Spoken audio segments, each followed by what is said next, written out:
Welcome back to the channel. Today we're going to discuss the other vehicles I considered before buying my 2012 Porsche Cayenne, also known as the best kind of SUV daily driver that you can reasonably get in the $15,000 to $20,000 price point. And the goal for this was a reliable daily driver that was very comfortable. So with that, let's get into it.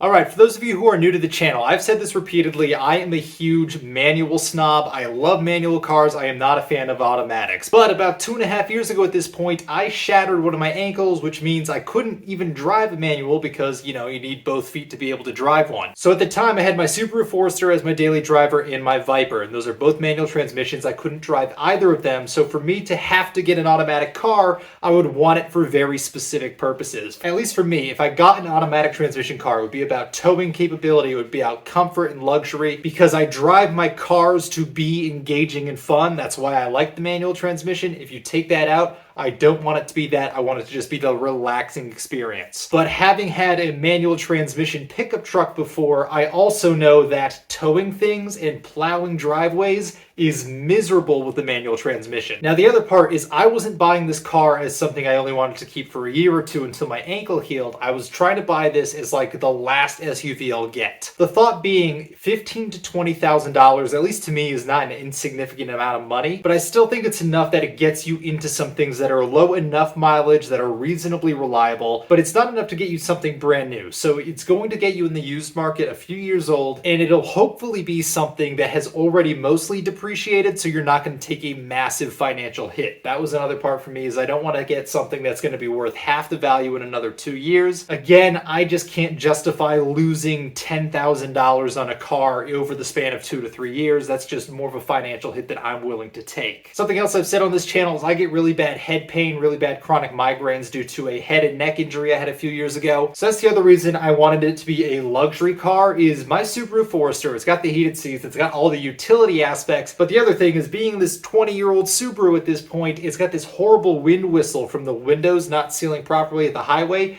Speeds over 65 to 75 miles an hour just give you this god-awful noise that is like very migraine inducing. So for me, I have to travel a lot for my job on occasion. Getting something that wasn't going to give me severe migraines because I'm driving it for more than an hour at a time, that was also a necessity. And the other thing on towing capacity, like I said, I want this to be my forever vehicle. I don't routinely tow vehicles, but even so, being a car guy, if I want to go and pick up a project car or tow a car a short distance, or even just tow a motorcycle, having something that has a much higher payload capacity makes it a lot easier to do that, even if I'm only doing it intermittently. Basically, if I have something that's rated for 5,000 or 10,000 pounds of towing, even if I'm only consistently towing 2,000 pounds, it just makes that a lot easier because it's so well within the vehicle's limits. Whereas currently, every time I load up my utility trailer, the Forester is completely maxed out at its tow capacity. I was doing the yard project, which I probably just started posting the videos for at the time that this is releasing. Towing the full trailer with all the yard waste and stuff in it, the Forester, especially with the manual transmission, just was not cutting it. It struggles, and it is,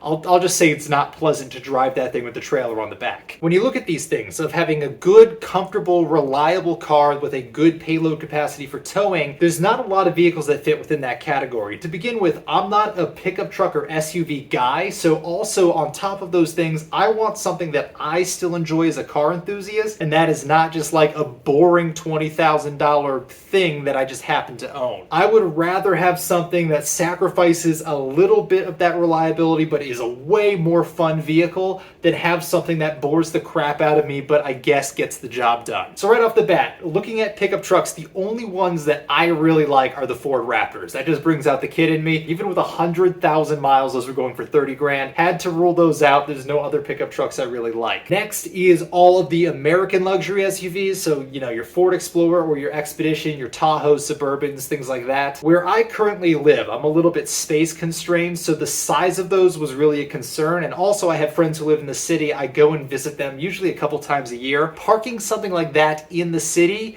is not a fun experience. So it had the practicality I was looking for, but I don't know if I could realistically live with a 13 mile per gallon or sometimes worse vehicle given how much I drive, and then also having these spatial constraints between both where I live and where I go and what I do with the vehicle. Beyond that, a lot of the American SUVs are built on a truck chassis, so they're just very truck-like to drive. I don't really enjoy that, and for me, the build quality isn't quite there to justify the lack of driving experience. Again, that's my opinion, but for me, that wasn't the right answer. So really, the two categories left are pretty much the Toyota SUVs and the German SUVs. So the Toyotas, they're very utility, they're very vanilla to drive, but I would be able to sacrifice some of that if the reliability was good enough, which typically it is for the Toyotas. However, the depreciation was not really there. So I really like the 4Runners. The Highlanders are okay, but it's not really my first choice. And the RAV4, it's the same thing where it doesn't quite have the towing capacity. To get a used 4Runner or Highlander that was within my budget though, it was going to be 150 to 200,000 miles, and it was going to be at least 15 years old, probably closer to 20 years old. For me, it's hard to justify spending the same amount of money on a 150,000 mile car when I can get one of the German rivals that, you know, it's probably going to have a little bit higher maintenance cost, but is at the same price point. The engine and transmission are going to run forever as long as you take care of them, and in the meantime, the interior quality is going to be a lot better, and that's going to help a lot with my migraines. So after looking at a number of like the 4Runners and stuff, I just didn't personally see the value there given what else you could get for the same price. So at this point, I was pretty much set on a German SUV. It's pretty much the only things that were left that met my criteria. Now, the Mercedes-Benz MLK, I don't know why, I really like these, even though everyone says they're like these little dinky soccer mom cars or whatever. My only real gripe with it was that the towing capacity, I think, was limited to like 3,500 pounds. So if I ever wanted to tow a project car, it was going to be right at the upper limit of the capacity for it. But ultimately, the capacity wasn't there, and knowing that I had to do this yard project, that was my number one concern, other than having something that I could actually physically drive with one foot. So that got ruled out. And then next was the Audi products, the Q5 and the Q7. Now the Q7 I think is way too big for my needs, and the Q5, quite frankly, I'm just not wild about it. The only version I like, and I really like it, is the SQ5. I think those are awesome looking SUVs. They have great performance, and I love how they look. It's one of the only SUVs I actually enjoy. But the market reflects that, because even the ones with 100,000 miles, they were easily $28,000 to $30,000 at that time. You couldn't really touch a decent one for below about $32,000. Even the rattiest examples were well over what I was willing to spend. So for me, I can't really justify spending that much on a car, especially for a daily driver, something that I know I'm going to beat on, that's going to get door dings and it's going to get used up, it's going to haul the dogs. I just can't spend that much money on it knowing the depreciation hit that I'm going to take. So with that, I had to rule out the SQ5. The only other SUV I think that ever has really made me kind of feel that way, that I'm like, I would love to have that as a car at some point in my life, the BMW X5, specifically around like the 2012, 2013 timeframe, where they kind of like honed in the end of that generation. I think those are some of the best looking cars. The X5M specifically is the one I like, but I know somebody who had one. He was sinking routinely $4,000 to $5,000 a year into maintenance, so I was a little bit concerned about that. So the one that I really wanted from a reliability perspective, as well as like a cost perspective, especially for like a maintenance perspective, the X5 diesels apparently have phenomenal fuel economy, like consistently 28 to 30 miles per gallon highway, really good reliability. The only area they kind of lag is with the emissions equipment, but then, you know, when that goes bad, supposedly, if you do some, I'll say not EPA friendly modifications with a tune, it gets rid of all those issues, plus you get a lot more horsepower and torque out of it. So I was like kind of considering that in the back of my mind. I think that would have been a great option. So that is actually what I was set on for a while. I wanted to get an X5, even if it wasn't a diesel. I was just very interested in them. They had all the boxes checked, but the problem is a lot of the SUVs I was looking at were from that kind of like early 2010s time phase. You got to remember that was a little bit after like the 2008 market crash. It was a little bit after the housing crisis. A lot of vehicles in that time frame, because of the market conditions, they were built to a target price point and not to have the highest quality possible, which means when you're buying it now, in my position 10 years later, the interior quality hasn't necessarily aged as well as you would have hoped. Now specifically on the X5, I was almost dead set on making one of these work. So I didn't even look at one, I didn't even look at three, I looked at like 5 or 6 of these. The problem was, the first few I looked at were the absolute bottom end of my budget, and I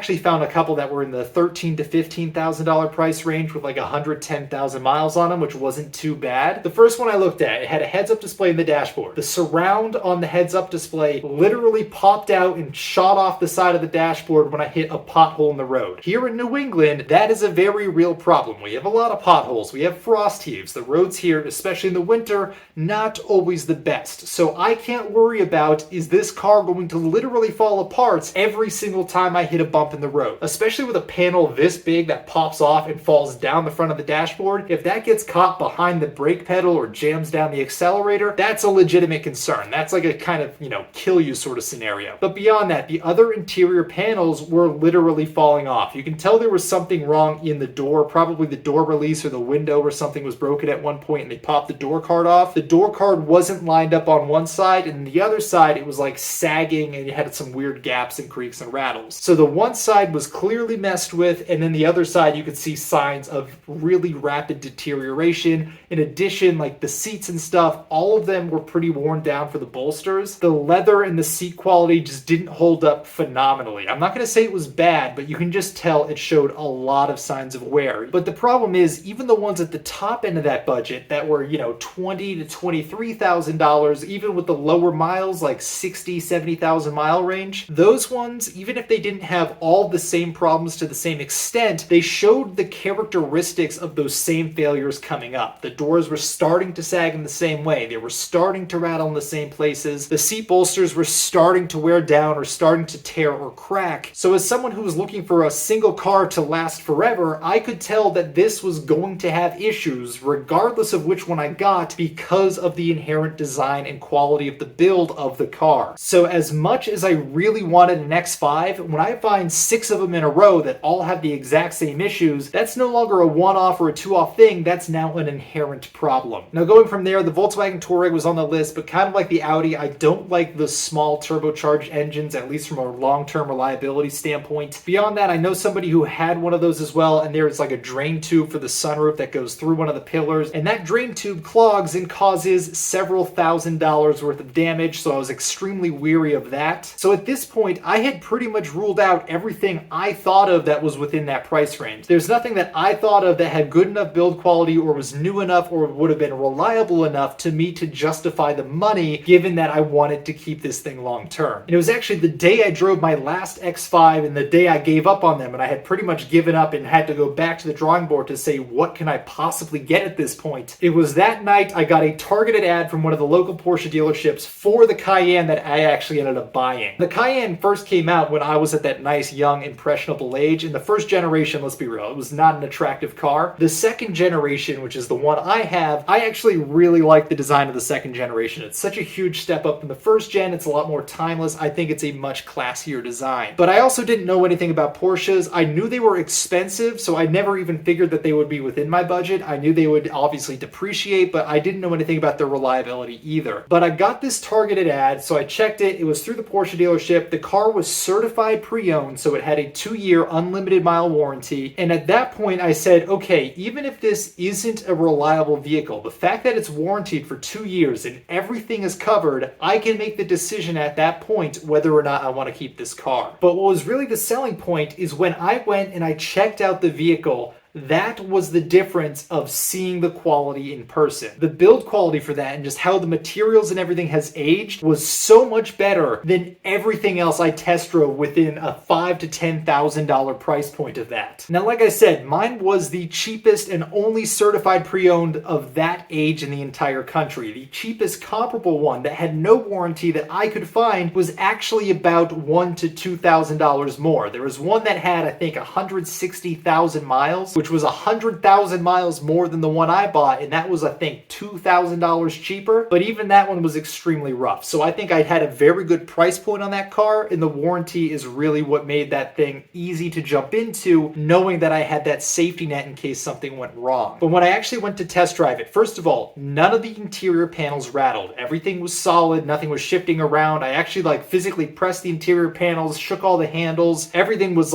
perfect. I don't know how. Nothing was faded, nothing was chipped, nothing was cracked. It had typical dents, dings, and scratches on the outside, but the interior aged remarkably well. Now the driver's side bolster on the outside, a little bit crushed from people getting in and out, but honestly wasn't that bad, especially compared to other vehicles of comparable age and comparable miles. I think the leather quality was a little bit better, it's a little bit thicker, or maybe it's just the way they stuff it is a little more plump. I don't know what it is, but for whatever reason, the seats were in much better condition, even though it had more miles than some of the other vehicles I looked at. Beyond that, when I was driving the X5, when I was playing with all the other features, a lot of them did not age well or were broken. So the heads-up display didn't work on half of them that I drove. Then there was one that had massaging seats, which I said, you know, if I'm going for a comfortable car, that's perfect. You could feel where the massagers were just pressing into your back. It was just kind of like leaning against a tennis ball, but when you hit the thing, you could just feel the motor like do one of these. Like an electric razor that's out of charge that's like struggling to spin around and rotate. That's kind of what it felt like. It didn't work at all. So it doesn't give you the warm fuzzy feeling that everything else is going to hold up and all these things are probably going to fritz out over time. And granted, the Cayenne does not have massaging seats in it, but the heated seats with the variable settings, all of the other electronics, everything else worked and worked perfectly and still works perfectly. All the buttons, the finish on them is perfect. They haven't lost any of their feel, both on the steering wheel as well as the physical dials. The switches for the HVAC controls, again, no fading, all perfectly there. They click as if they're new. So from my perspective, having a 10-year-old vehicle that looks like it just came out of the showroom as far as how all the look and feel is, that's a huge selling point for me, saying that in another 10 years, the wear should still be relatively minimal. But for me, the final selling point was when I drove this vehicle. Even the X5, you can tell it is more luxury oriented than like driving feel oriented. This is completely driver oriented. This is the SUV for people who wanted a sports car. The steering feel is, I'm not going to say sports car sharp, but it's got the perfect amount of feedback so you know what the front end wants to do, but it does it in a way that's not overstimulating, so it's like taxing to drive. It doesn't give you too much feedback. It's just the right amount. This thing does things that no 5,500-pound SUV should do. The pickup, being the base model, it's okay. It's not great. I think it's like a 7-second 0 to 60, but the brakes are far better than I expected. The turn-in is far better than I expected. So when I was driving it around, it did those things great, and it had that engagement that I love, and it had that driving experience that I love. But the second you wanted to stop doing that, you wanted to relax and just take it easy, this is the most comfortable car I've driven. Even compared to the rivals that came out at the same time, this was head and shoulder above them, no questions asked. So even comparing this to like the Toyota Highlanders and 4Runners, now I get that they are a different target audience, right? I think the Highlanders and the 4Runners, you can tell that the build quality is still there, but the interior quality in general just doesn't have that luxury aspect. This had the full build quality with the full luxury. So when you add in the fact that it was also fun to drive, it was immediately a no-brainer. So for anybody who's in that like $15,000 to $20,000 price segment, if you want something that's comfortable, that's going to last a long time, that has good build quality, and that doesn't get atrocious gas mileage, I would say the Porsche Cayenne is a very good contender. As I said in the video where I revealed it, I never thought one of these would be obtainable for someone like me. This was always a car that I was like, I'm not even going to bother checking the price because it's going to be so far out of reach. But now that they're 10 years depreciated, they are way more obtainable than I ever thought they would be, which means I get a benefit off of it, but you still get that reliability and that build quality that is inherent to their brand. So with that said, in the $15,000 to $20,000 price range, if you're looking for a comfortable, capable SUV, I don't think you can do much better than this. Even without the warranty, I would say this is still probably the benchmark to beat. I'm extremely glad I went with mine at this point, and if you're in the market, I think you will be too. So I would say check one out if you get the chance. But with that, I'm going to close out this episode. Thank you guys for watching, and I will see you next time.